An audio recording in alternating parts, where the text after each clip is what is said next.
পাল্টাপাল্টি বক্তব্য বিগত সরকারের নির্বাচনগুলোর বৈধতা দেওয়া হচ্ছে কিনা এই প্রক্রিয়ার মধ্য দিয়ে। এই প্রক্রিয়া তো এটাও প্রমাণিত হয় যে বিগত সরকারের নির্বাচনগুলির ফলাফল ঘোষণা সঠিক ছিল না, তার মানে অবৈধ ছিল। শুধু ফলাফল ঘোষণা নাকি পুরো নির্বাচন? নির্বাচন তো একটা পুরো প্রক্রিয়ার মধ্যে অবৈধ হওয়ার অনেকগুলি প্রক্রিয়া আছে। ফলাফল ঘোষণা নিজের মতো করে করাও তো আরেকটা অবৈধ প্রক্রিয়া, নাকি আপনি দ্বিমত করবেন? না, নিশ্চয়ই। আচ্ছা, তাহলে এটা তো আদালত গেলে এটাও প্রমাণিত হয়েছে যে এই নির্বাচনগুলিতে সরকার হস্তক্ষেপ করেছিল, জনরায়ের প্রতিফলন হয়নি। আবার জনরায়ের সত্যিকারের প্রতিফলন হলে যেটা আদালত বলেছে সেটা এইরকম হতো, যেটা ওই সরকার করতে দেয়নি। তার মানে নির্বাচনগুলি যে অবৈধ হস্তক্ষেপ ছিল সেটাও তো প্রমাণিত হচ্ছে এই রায়ে। তারপরে যেটা বলবো যে কাউকে আদালতে যাওয়া তো আপনি বন্ধ করতে পারবেন না, তাই তো? নিশ্চয়ই। কেউ যদি ব্যক্তিগতভাবে ক্ষতিগ্রস্ত হয় নির্বাচন করতে গিয়ে, তার বিজয় যদি কেউ ছিনিয়ে নিয়ে নেয়, জনগণ যদি তাকে ভোট দেয়, সে গিয়ে যদি আদালতে সেটা প্রমাণ করতে পারে, এই প্রক্রিয়া তো আপনি রহিত করতে পারবেন না। তবে এতে কোনো সন্দেহ নেই যে বিগত 17 বছর আওয়ামী লীগের শাসন আমলে মানুষ অবাধে ভোট দিতে পারেনি, সব প্রার্থী সমান সুযোগ পায়নি, এবং সরকার নির্বাচনগুলিতে যত্রতত্র হস্তক্ষেপ করেছে, এটা প্রতিষ্ঠিত এবং প্রমাণিত।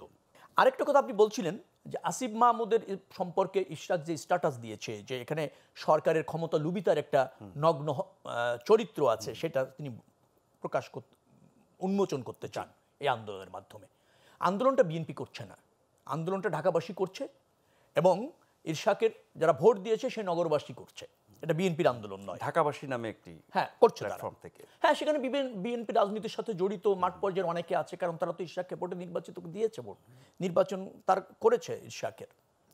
কিন্তু এই সরকারের উপদেষ্টাদের মধ্যে একটা দম্ভ এবং কর্তৃত্ববাদী চিন্তা আছে, সেটা কিন্তু প্রমাণিত হয়েছে। কারণ তারা প্রথমত জনরায় উপেক্ষা করেছে, মানে জনগণকে উপেক্ষা করছে, বৃদ্ধাঙ্গুল দেখাচ্ছে, আদালতকেও তারা উপেক্ষা করে বৃদ্ধাঙ্গুল দেখাচ্ছে। অর্থাৎ তাদের একটা দম্ভ এবং কর্তৃত্ববাদী চরিত্র এই অন্তর্বর্তীকালীন সরকারের উপদেষ্টাদের মধ্যে যে আছে সেটা কিন্তু প্রমাণিত হয়েছে।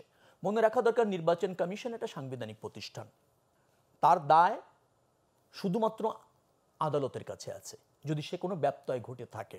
এছাড়া স্থানীয় সরকার মন্ত্রণালয় সহ অন্য কারো কাছে সে কিন্তু দায়বদ্ধ না। অর্থাৎ তাদের আদেশ উপদেশ ইচ্ছা অনিচ্ছা বাস্তবায়ন করার জন্য নির্বাচন কমিশন বাধ্য না, সাংবিধানিক প্রতিষ্ঠান।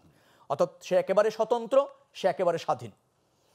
আরেকটা কথা বলা দরকার, সেটা হচ্ছে যে উনি বলেছেন গায়ের জোরে, আসিফ মাহমুদ বলছেন যে গায়ের জোরে করা হচ্ছে।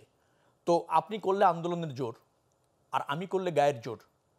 মনে রাখা দরকার হচ্ছে এটা জনগণের জোর। জনগণ যখন যে ন্যায্য অবস্থানের প্রতি সমর্থন দেয় বা যে প্রতিবাদকে সাদরে গ্রহণ করে নিজের উপস্থিতির জানান দেয়, সেটা হচ্ছে বৈধ। সেটা সে যে কোনো আন্দোলনের ক্ষেত্রে হোক না কেন, মেজরিটি জনগণ যদি ওই আন্দোলন নীতিগতভাবে সমর্থন করে, নিশ্চয়ই সেটা হচ্ছে জনগণের জোর। অতএব এটা গায়ের জোর না। নগর ভবনে যারা তালা দিয়েছেন, নিশ্চয়ই সেখানে জনগণ সম্পৃক্ত আছে। নগর ভবনের আমি যতটুকু জেনেছি কর্মকর্তা কর্মচারীরাও সেখানে সম্পৃক্ত হয়েছেন। তারা তাদের নগরপিতা হয়তো ইশাক হোক, এই ধরনের ইচ্ছা তাদের আছে। অতএব এটাকে যদি আপনি গায়ের জোর বলেন সেটা ঠিক হবে না, নিশ্চয়ই সেটা জনগণের জোর।